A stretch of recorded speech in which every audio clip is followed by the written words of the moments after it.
కష్టాలు పడుతున్న కాలంలో అమితాబ్ ఒకనాడు పట్టరాని ఉక్రోషంతో తండ్రి గదిలోకి వెళ్లి, నాన్నా నన్నెందుకు కన్నావు అని ప్రశ్నించాడు.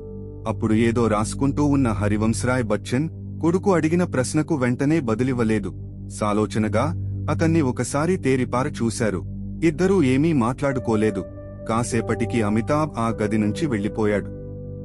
మర్నాటి ఉదయమే హరివంశరాయ్ తన కొడుకును నిద్రలేపి చేతిలో ఒక కాగితం ఉంచారు. అందులో ఈ కవిత ఉంది. నా కొడుకు నన్నడిగాడు, నన్నెందుకు కన్నావని. బదులు చెప్పడానికి నా వద్ద సమాధానమేదీ లేదు. నన్ను కనడానికి ముందు నా తండ్రి నన్నడగలేదు.